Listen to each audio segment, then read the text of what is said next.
Graça e paz do Senhor Jesus, meus irmãos. No nosso último estudo, capítulo 3, do versículo 1 ao 4 do livro de Jonas, nós consideramos a segunda chance que Deus deu a Jonas ao enviá-lo novamente para pregar contra o pecado de Nínive. Diferente da primeira vez, Jonas obedeceu imediatamente e pregou a mensagem que Deus ordenou. Daqui 40 dias, Nínive será destruída.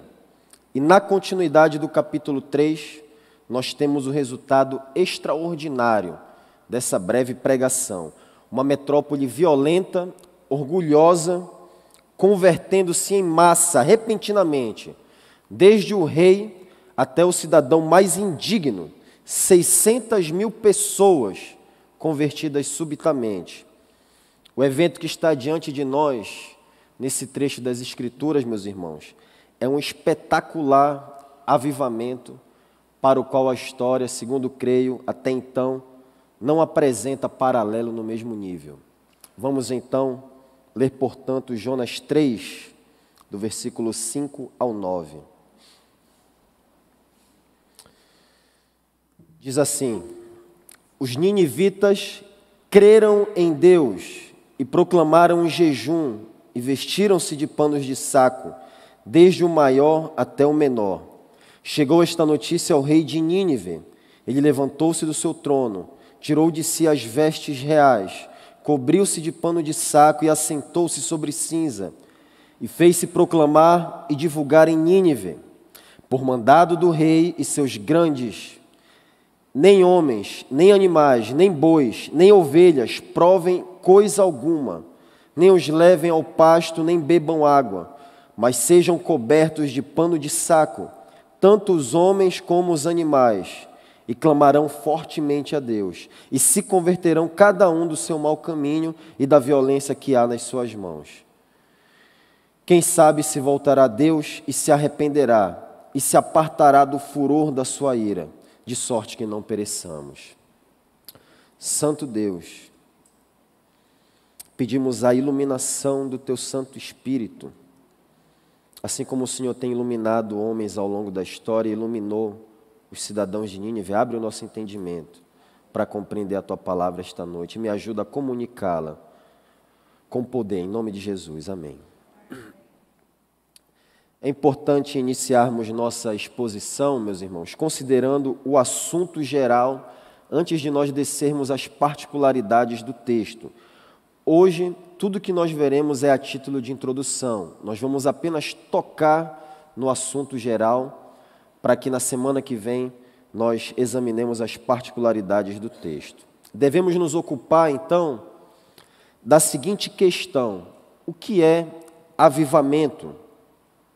Talvez para nós, batistas, nós tenhamos certa desconfiança ao ouvir essa expressão e associemos a algum desvio doutrinário, talvez até por causa da nossa própria história como Primeira Igreja Batista do Pará.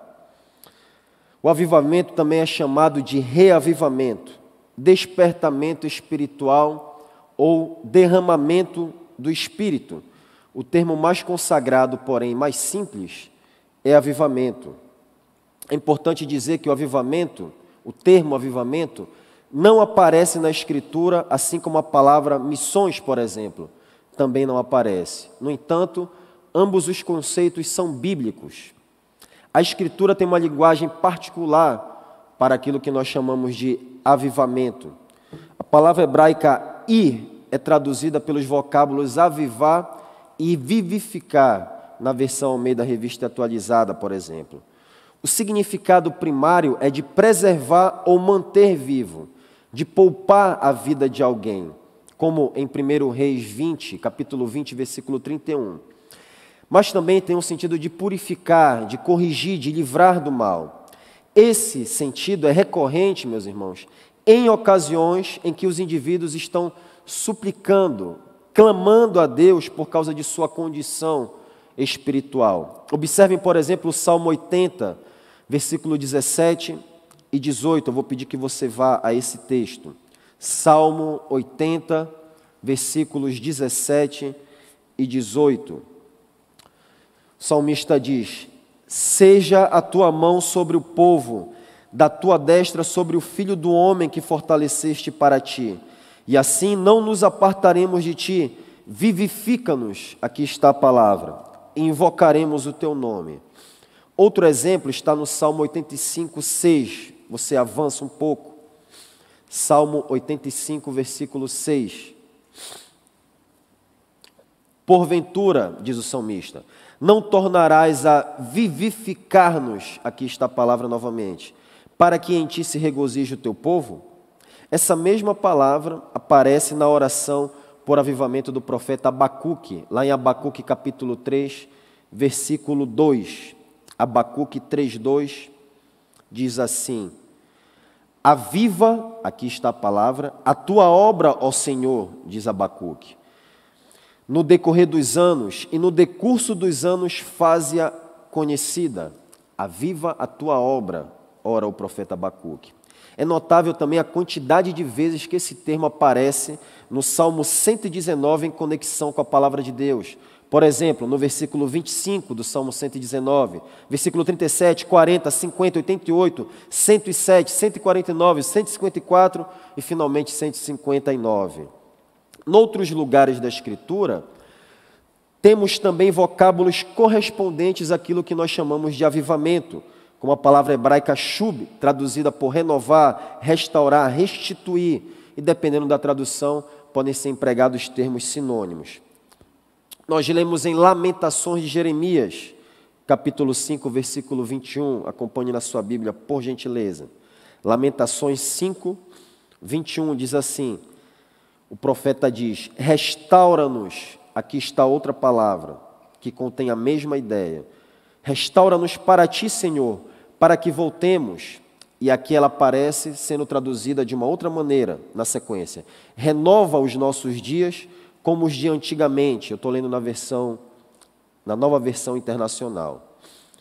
Um outro termo hebraico correspondente é usado para traduzir o verbo renovar, quando Davi ora a Deus com profundo arrependimento no Salmo 51, 10. Nós conhecemos muito bem esse salmo muito conhecido dentro do saltério. Davi diz assim no Salmo 51, 10, e renova, aqui está a palavra, dentro de mim um espírito inabalável. E nesse mesmo salmo, no versículo 12, se você acompanhar mais adiante, Davi diz, restitui-me, aqui está a palavra novamente, a alegria da tua salvação. Essa mesma ideia correspondente à restauração da vitalidade, do frescor espiritual, está presente também no Novo Testamento, relacionado à vinda do Espírito Santo. Vai lá para Atos, capítulo 3, versículos 19 e 20.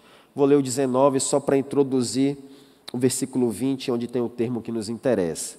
Atos 3, 19 e 20, nos é dito assim, arrependei-vos, pois, e convertei-vos, para serem cancelados os vossos pecados, a fim de que, da presença do Senhor, venham tempos de refrigério. Uma outra palavra grega, mas a mesma ideia está contida aqui também. E esse tempo de refrigério é correspondente à promessa que foi feita lá em Joel, capítulo 2, versículos 28 a 32, do versículo 28 ao 32, quando é prometido que haveria um dia em que Deus derramaria o Espírito Santo sobre toda a carne de uma maneira abundante. E isso acontece em Atos capítulo 2. É evidente, então, meus irmãos, com base nesses textos, que há ocasiões em que existe a necessidade do crente orar para ser avivado, restaurado e converter-se ao reconhecer a sua baixa vitalidade espiritual. Mas a Escritura não nos apresenta apenas orações individuais e promessas de que aconteceria um avivamento, um derramamento do Espírito. Mas a Escritura também nos apresenta a própria ocorrência de despertamentos espirituais coletivos. Quero mencionar aqui alguns exemplos. O primeiro registro de um grande avivamento na Escritura parece estar no livro de Gênesis. Após a queda, nós sabemos, o homem passou a viver numa condição baixa. Ele caiu daquela condição gloriosa que ele foi criado originalmente. E um retrato dessa trágica condição humana após a queda, temos ali no brutal assassinato de Abel pelo seu irmão Caim, em Gênesis 3, do versículo 9 ao 15. A enfermidade espiritual da humanidade, essa condição trágica, parece que também é representada perfeitamente quando Sete dá ao seu filho o nome de Enos, que quer dizer fraco ou doente.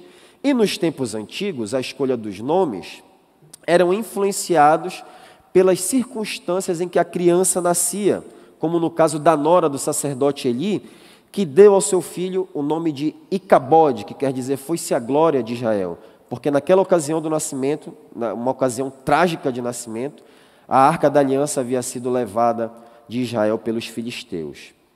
Mas é nesse tempo de enfermidade, nesse tempo de fraqueza, nos dias do nascimento de Enos, que houve um despertamento geral, conforme nos diz lá em Gênesis 4:26, verifique esse texto. Gênesis 4:26, eu vou ler na Nova Versão Internacional. Gênesis 4:26 diz assim: nessa época começou-se a invocar o nome do Senhor. A partir daqui, eu vou mencionar apenas ligeiramente alguns exemplos, pois nós não temos tempo de abordar detalhadamente cada um desses avivamentos, ou cada um dessas experiências. Houve um breve avivamento na casa de Jacó, em Gênesis 35, do versículo 1 ao 15. Sob a liderança de Moisés, há várias ocorrências de avivamento, começando lá em Êxodo, capítulo 12, capítulo 19, capítulo 24, capítulo 32 e Números 21, em situações em que o povo estava entregue à idolatria e, a partir da repreensão de Moisés, o povo novamente se despertava para seguir a Deus. Mais tarde, sob a liderança de Josué, nós temos outros registros de despertamentos espirituais, lá no capítulo 3 de Josué, capítulo 7, capítulo 24, finalmente. O período da liderança de 300 anos dos juízes também mostra uma sucessão de avivamentos de tempos em tempos, depois de um longo período de apostasia do povo. Um dos maiores avivamentos, meus irmãos, aparece no final desse período sob a direção de Samuel, depois de um longo período de clamor, lá no primeiro livro de Samuel, capítulo 7, do versículo 1 ao 17. Depois o filho da nora de Eli nasceu, e ela disse que a glória havia ido embora de Israel, o povo ficou longos anos sem a presença do Senhor, então eles clamaram, e o Senhor restaurou a sua presença sobre o povo. Nos tempos dos reis, a partir daí também ocorreram avivamentos frequentes sobre o reinado de Davi, de Salomão, de Josafá, de Ezequias, de Josias. E o povo, depois, nós sabemos, foi para o exílio. Depois de longos anos no exílio, Israel experimenta um novo avivamento em 3 etapas. Primeiro, sob a liderança de Zorobabel, encorajada pela pregação de Ageu e Zacarias. Isso está lá no capítulo 1 de Esdras, no capítulo 5 e também nos livros de Ageu, capítulo 1, e de Zacarias, capítulo 1, e também no capítulo 8 do livro de Zacarias. 75 anos depois, sob a liderança de Esdras, isso está lá em Esdras 7, do versículo 1 ao 10, temos a segunda onda de avivamento desse povo que estava voltando do exílio. O povo se despertou, a lei recobrou o seu lugar devido e eles passaram a viver uma espiritualidade verdadeira. E, finalmente, uma terceira onda sob a liderança de Neemias, no capítulo 1, do versículo 1 ao 13 de Neemias. Um grande despertamento espiritual, meus irmãos, também rompeu nos tempos de Jesus, e o apogeu desse despertamento foi no Pentecostes, lá em Atos 2, que deu início a uma nova história na era da redenção, que foi preparada pela obra de Cristo na cruz. O livro de Atos, na sequência, que mostra a continuidade de tudo aquilo que Jesus começou a fazer, e a igreja, no livro de Atos, está continuando, registra a dimensão desse avivamento em lugares diferentes, em outras localidades. Em Jerusalém, 3.000 pessoas foram convertidas na pregação de Pedro, Atos 2:41. Em Samaria, uma multidão na cidade se converteu sob a pregação e os milagres do evangelista Filipe, Atos 8, do versículo 4 ao 8. Em Antioquia da Síria nos é dito que muitas pessoas creram e foram ensinadas por Barnabé e Paulo, em Atos 11, 21, versículo 24, também no versículo 26, nos é dito que muitas pessoas se converteram. Em Éfeso, Deus também agiu poderosamente por meio de Paulo, e assim, um grande número de ocultistas ali daquela cidade, feiticeiros, tendo ouvido a pregação de Paulo, confessaram seus pecados publicamente, começaram a queimar os seus livros diante de toda a comunidade, abandonando as suas práticas idólatras. Isso está lá em Atos, capítulo 19, do versículo 18 ao 19. Os avivamentos, meus irmãos, não pararam na história bíblica, eles continuaram ao longo de toda a história da igreja. Alguns desses avivamentos foram grandiosos e marcaram a história. Nós temos a Reforma Protestante no século XVI, desencadeada por Martinho Lutero na Alemanha. No século XVIII, nós tivemos dois grandes avivamentos nos Estados Unidos, conhecidos como o primeiro e o segundo grandes despertamentos. Os principais líderes ali foram Jonathan Edwards, John Wesley e George Whitefield. Em tempos mais recentes, no início do século XX, nós tivemos grandes avivamentos na Índia, no Congo, na Coreia do Sul e no país de Gales, um avivamento nacional no país de Gales.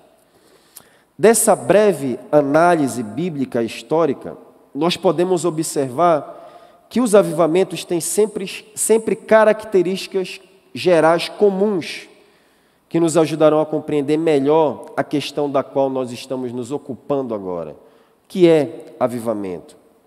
Em primeiro lugar, o avivamento é extraordinário. Embora eu tenha mencionado aqui muitos exemplos de avivamentos na história bíblica e na história da igreja, é importante dizer que avivamentos eles não são costumeiros, usuais, banais, previsíveis. Os avivamentos na Bíblia e na história da igreja vieram de forma inesperada, vieram subitamente como um relâmpago, ao longo de um período aqui que eu citei, tanto na Bíblia como na história da igreja, de pelo menos 4.000 anos. E em alguns casos, esses avivamentos ocorreram com um longo intervalo de tempo entre uma ocorrência e outra. É importante conservar, meus irmãos, isso em nossas mentes, porque há sempre o perigo de alguns círculos evangélicos banalizarem experiências espirituais gloriosas, mas que são extraordinárias.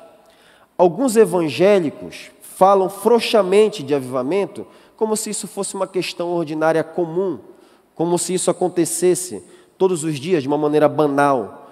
Confundem avivamento com campanha de evangelização, com emocionalismo, com mudança de liturgia, com barulho no culto.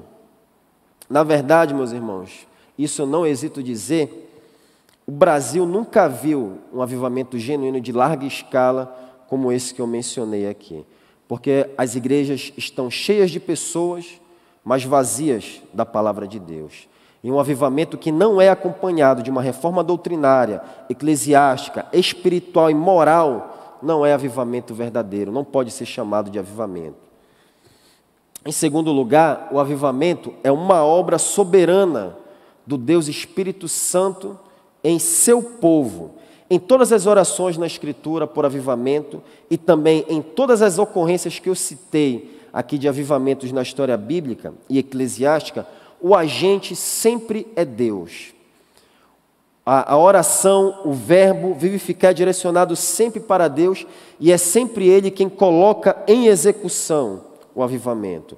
Há muitas atividades que nós podemos fazer para o avanço da obra missionária. Nós podemos legitimamente evangelizar, nós podemos ensinar, plantar igrejas, orar, mobilizar, ofertar, mas todo esforço humano, meus irmãos, por mais legítimo e diligente que seja, não é capaz de produzir um avivamento.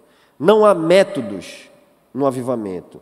Houve alguns que tentaram estabelecer certos métodos para fazer acontecer um avivamento e ainda há os que incorrem no mesmo erro na atualidade.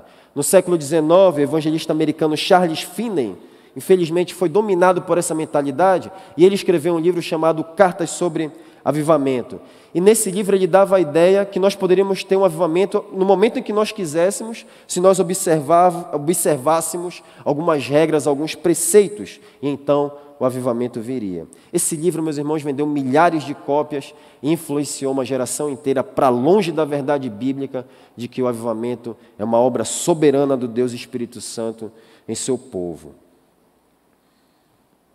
Infelizmente, ainda hoje, alguns círculos evangélicos tentam aplicar métodos para produzir avivamento, despertamento espiritual, marcando dias para avivamento, fazendo campanhas para avivamento, e cujo o final culmina-se com o avivamento, e ensinando apenas sobre avivamento nas igrejas, como se isso garantisse a ocorrência de um avivamento.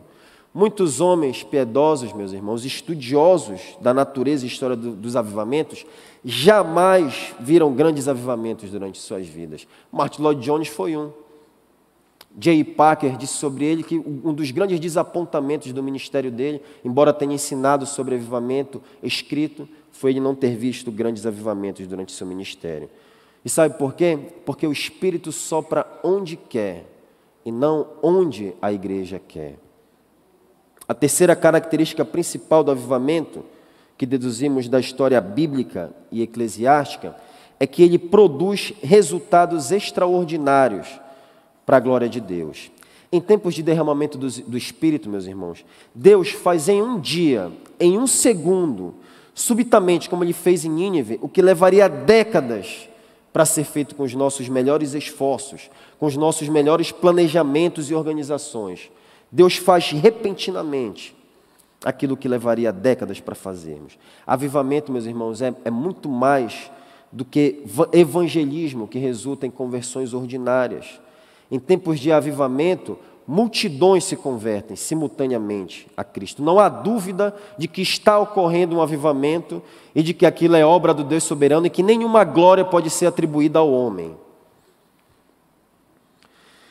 Dizem, por exemplo, que de 1730 a 1745 nos Estados Unidos, durante o grande primeiro despertamento que eu mencionei anteriormente, que aconteceu sob a liderança de Jonathan Edwards e de George Whitefield e outros ministros, cerca de 50 mil pessoas foram acrescentadas à Igreja de Cristo. Mais adiante, de 1857 a 1859, em outro grande avivamento que varreu os Estados Unidos, calcula-se que 500 mil de pessoas converteram-se genuinamente a Cristo. No século XIX, houve um grande pregador galês chamado John Elias. E esse homem, é dito que ele pregava como se caísse fogo do céu. E um dia ele se colocou em pé numa feira, uma feira conhecida pela sua libertinagem, depravação, imoralidade. E aquele homem, através da sua pregação, acabou com aquela feira definitivamente. Nunca mais aquela feira se levantou. Mais recentemente, meus irmãos, em 1953, houve um avivamento no Congo, na África. Hoje o Congo é chamado de Zaire. Um dos missionários que estava naquele campo escreveu o seguinte sobre a ocorrência do avivamento ali, e eu o cito aqui. Ali estava eu, depois de ter pregado 20 anos naquela área, implorando às pessoas que se decidissem por Cristo no fim das reuniões, tentando persuadi-las a virem à frente, sem sucesso. Então, porém, isso aconteceu, e agora nem era preciso convidá-las para virem à frente. Em tempos de avivamento, meus irmãos, há também um fervoroso interesse pela pregação, e em consequência disso, uma reforma doutrinária, espiritual e moral na vida da igreja, que isso se espalha para a sociedade. Nós temos na Reforma Protestante uma perfeita ilustração disso daqui. Nós nunca devemos considerar a Reforma Protestante apenas como um evento teológico. Houve uma reforma, mas também há um avivamento na Reforma Protestante. Antes de 1517, Lutero lamentou que o melhor trabalho dos doutores nas universidades era desprezar as Sagradas Escrituras e deixá-las sob o banco.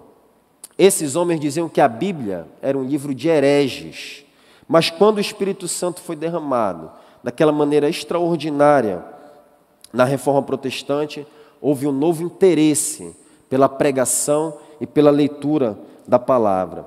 Um verdadeiro terremoto teológico abalou a Alemanha e se espalhou pelo mundo pelo poder do Espírito Santo.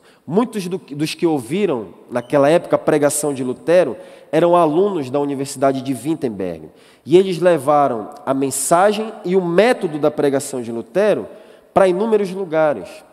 Além disso, meus irmãos, Lutero moldou a pregação nas terras alemãs e para além das terras alemãs através dos seus sermões impressos. Enquanto a reforma estava sendo desencadeada aqui na Alemanha, a reforma suíça foi levada adiante por um homem chamado Ulrico Zwinglio. E no mesmo espírito da reforma, no mesmo espírito de Lutero, ele abandonou o calendário litúrgico, o que seria equivalente mais ou menos a um calendário denominacional, e começou uma série de sermões, uma série de pregações por todo o Evangelho de Mateus durante 3 anos. E a partir disso ele despertou um profundo interesse nas pessoas pelas doutrinas fundamentais do cristianismo. Um outro resultado extraordinário dos avivamentos, meus irmãos, consiste no fato de que não é possível contê-lo nos limites da igreja local, não é possível represá-lo, e, portanto, a obra missionária, em situações de avivamento, em circunstâncias de avivamento, é energizada e essa obra alcança até outros continentes. Nos avivamentos que nós examinamos aqui na história bíblica, há um movimento interessante, há um afunilamento geográfico, por assim dizer. Os avivamentos na história bíblica começam no deserto e no campo, partindo para Jerusalém e ficando cada vez mais intensos. No Novo Testamento, eles saem dessa concentração de Jerusalém e se espalham para o mundo. E um desses avivamentos que se espalhou pelo mundo, desses grandes avivamentos da história, ocorreu no século XVIII, na América do Norte, na época Nova Inglaterra. Alguns consideram esse avivamento como a maior manifestação do poder do Espírito Santo desde os tempos apostólicos.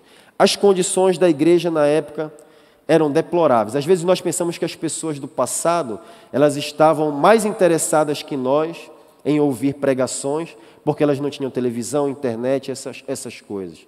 Mas as condições da igreja, meus irmãos, nessa época, eram tristes. A geração temente a Deus que veio da Inglaterra, sob perseguição, fugindo de lá, para se colocar nas colônias inglesas aqui na América do Norte, já não existia mais. Essa geração passou. O rol de membros das igrejas na América do Norte, naquela época, no século XVIII, minguava cada vez mais.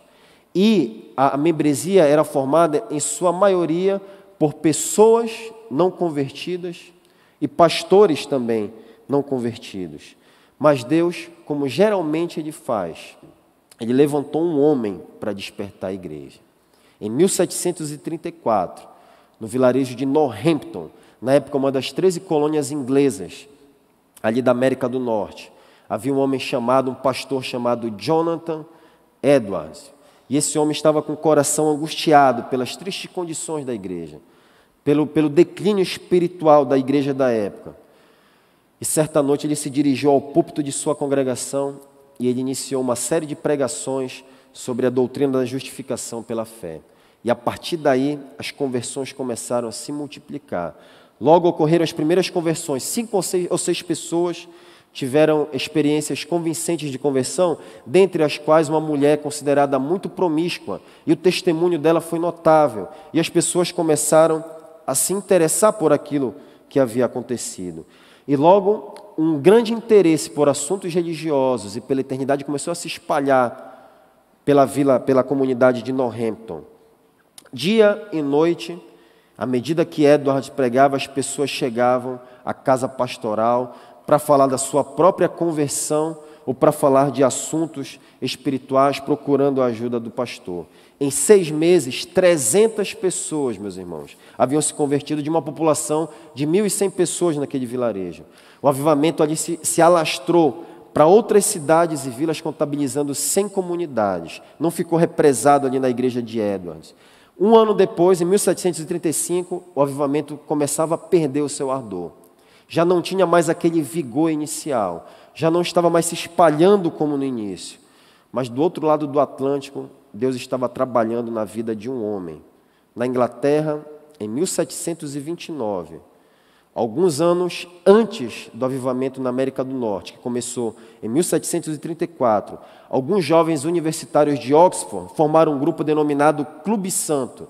E o objetivo deles era buscar sinceramente a santidade, buscar a Deus por meio das disciplinas espirituais.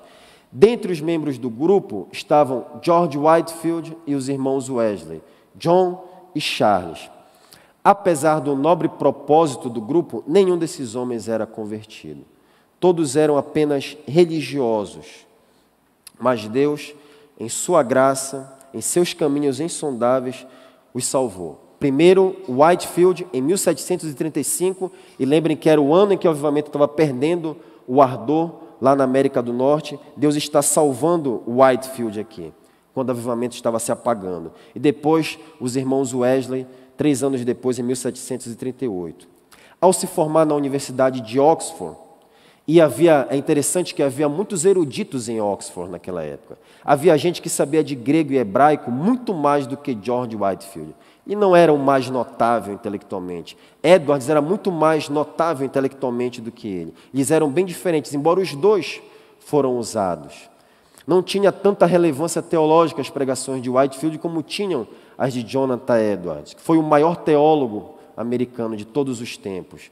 Mas, ao se formar na Universidade de Oxford, Whitefield foi ordenado diácono, não foi nem ordenado pastor na Igreja da Inglaterra, com apenas 22 anos. E Deus tinha uma obra em comum preparada para aquele homem, uma obra distinta.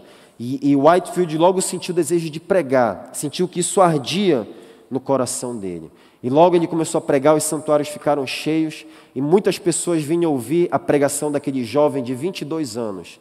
E ele logo foi para os campos pregar para os carvoeiros, e atraindo multidões de até 20 mil pessoas. E conta-se que a voz de Whitefield era tão poderosa, ele era tão eloquente que as pessoas podiam ouvi-lo. 20 mil pessoas, grandes multidões sentadas em silêncio, ouvindo aquele homem. Ele era ouvido até a 1 quilômetro de distância, em tempos de avivamento. Whitefield, sendo usado na Inglaterra, fez uma viagem para a América do Norte. E quando o povo da América do Norte soube que ele estava chegando, houve grande expectativa, grande comoção para receber aquele homem que estava sendo usado poderosamente na Inglaterra. As notícias haviam se espalhado, avivamentos esporádicos ainda estavam em andamento ali, mas não eram mais frequentes como antes, estavam perdendo a força. Então Whitefield chegou na América do Norte como um vulcão irrompendo naquele cenário e reacendendo a chama que estava se espalhando por ali. Edwards então convidou Whitefield para pregar em sua igreja, onde ele pregou 4 vezes. E durante as pregações de Whitefield, Edwards, sentado no banco da sua igreja como ovelha de Whitefield, chorou todo o tempo durante as pregações de George Whitefield. Esta seria a única vez que os grandes líderes desses movimentos de avivamento, desses movimentos espirituais, se encontrariam. Edwards ateou primeiro o fogo do avivamento, George Whitefield soprou as chamas e espalhou a mensagem e o poder do Espírito Santo pelas colônias inglesas. De 1738 a 1770, Whitefield fez 7 viagens para a América, pregando em templos, barracões, nos campos, de cima de carroças e etc. Um evangelista notável. As últimas fagulhas desse avivamento, desse glorioso avivamento, só foram se apagar perto de 1760, mais de 20 anos depois do início do avivamento.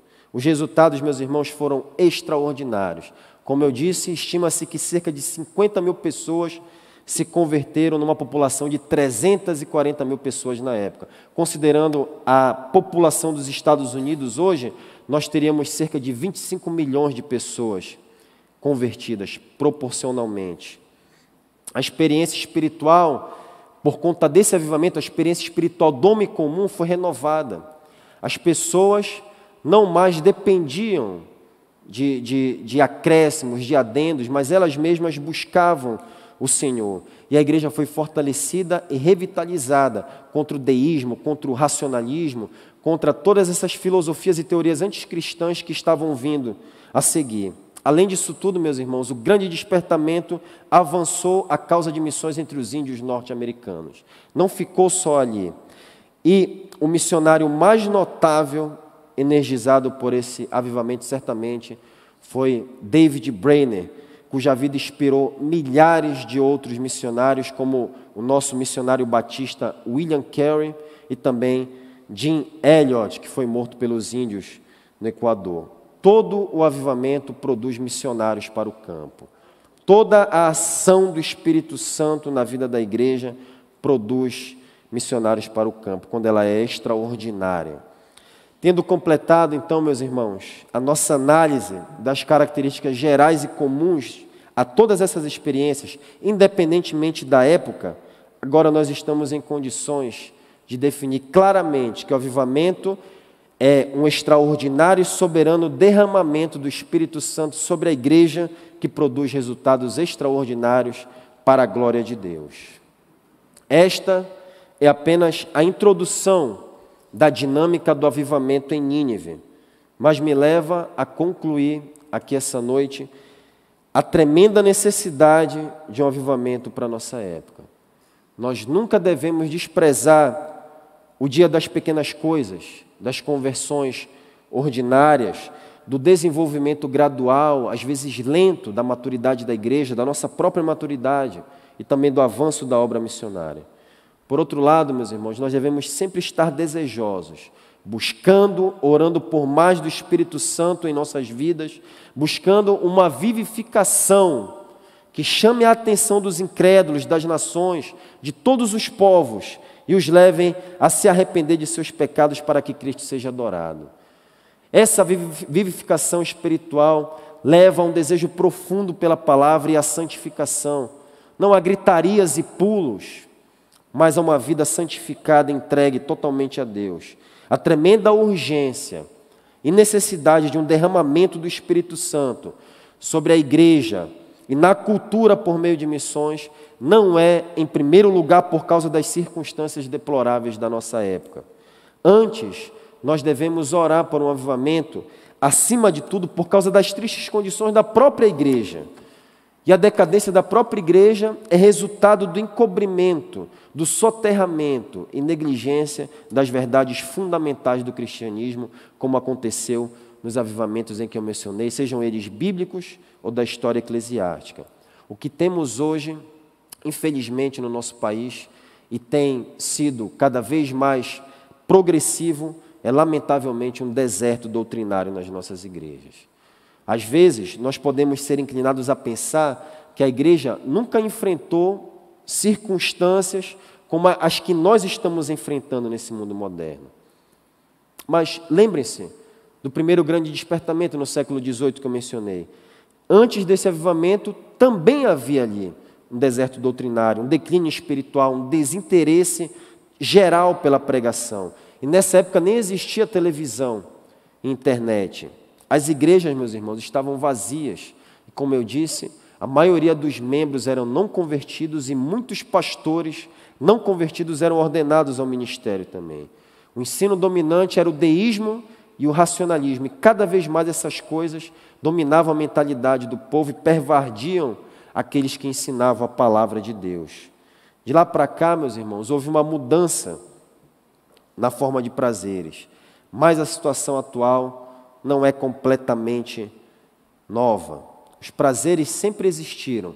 Embriaguez, corrupção, roubo, imoralidade sexual e assim por diante. O mundo, a carne e o diabo sempre estiveram contra nós. Nunca foi diferente. Sempre tivemos que lutar com essas três frentes, o mundo, a carne e o diabo. E essas filosofias e teorias anticristãs também sempre existiram. Sempre existiram de formas diferentes, em formas variadas. E o objetivo delas sempre foi entulhar as verdades cardeais do cristianismo. Sempre foi abafar a verdade cristã. E nós sabemos muito bem, e nós nos preocupamos legitimamente com a psicologia, com o pragmatismo, com a ideologia de gênero, com o feminismo, com o marxismo, também dominando a mentalidade da nossa nação, no nosso país, e pervardindo a Igreja de Cristo igualmente. No entanto, meus irmãos, nós devemos sempre esperar que Deus fale e leve todos a se aquietarem e saberem que Ele é Deus. Nós devemos sempre esperar que Deus vai agir extraordinariamente. Todas as vezes, e eu tive que aprender isso para não ir com incredulidade, eu quero dar um testemunho para os irmãos, porque muitas vezes eu estive desanimado no Pão da Vida, ao longo de quase uma década servindo. Mas eu sempre tive que sair lembrando que naquela noite Deus poderia trazer um avivamento sobre a vida daqueles homens. Como aquele missionário no Congo que esperou 20 anos para ver Deus agindo. E Ele pode não agir. E nós temos que continuar perseverando, pregando o Evangelho de Deus. Mas devemos sempre esperar, meus irmãos, que Ele pode fazer infinitamente mais de tudo aquilo que pensamos ou pedimos. Assim como Ele fez, por exemplo, no avivamento em Xuntang, uma das regiões rurais da China. E isso foi feito por meio de nós batistas, por meio de missionários batistas, pouco antes da invasão da China ser invadida pelo Japão em 1937, no meio de uma grande turbulência política causada por atividade comunista naquela região. E parece que os tempos que se avizinham são semelhantes. Por isso, meus irmãos, diante da degradação sistêmica de denominações históricas no nosso país, e do avanço do mal e da perseguição contra as igrejas, por meio dessas ideologias, não vejo para as próximas décadas esperança de vitalidade espiritual e avanço da obra missionária, a não ser que a nossa geração esteja orando por um avivamento para agora e para os nossos irmãos que estarão à frente. Sempre haverá um remanescente, mas dessa maneira que nós estamos, eu não sou profeta, isso é uma constatação óbvia, o declínio espiritual que nós vemos aí das igrejas. Se Deus não intervir extraordinariamente, nós teremos um minguamento da religião verdadeira no nosso país. Deus continua tão poderoso quanto foi no século XVIII, meus irmãos. Você crê de fato nisso? Em 1940, e eu quero concluir com isso, um jovem estudante creu nisso. Ele visitou em uma excursão estudantil o local que foi a casa do famoso John Wesley, avivalista do século XVIII, usado poderosamente ao lado de George Whitefield no primeiro grande despertamento e muito mais no segundo grande despertamento. O jovem estudante viu ao lado da cama de Wesley duas pequenas marcas circulares no tapete. E essas marcas foram deixadas por John Wesley, que se ajoelhava ao lado da sua cama, orando fervorosamente por uma renovação espiritual na vida da Inglaterra. E quando o coordenador daquela excursão procurou o jovem que havia se apartado, um dos jovens havia se apartado do grupo. E aquele jovem estudante se ajoelhou nas marcas dos joelhos de John Wesley, feitas pelas orações de John Wesley. E ele começou a orar ali naquela ocasião: faz de novo, Senhor, faz de novo. O nome dele era Billy Graham.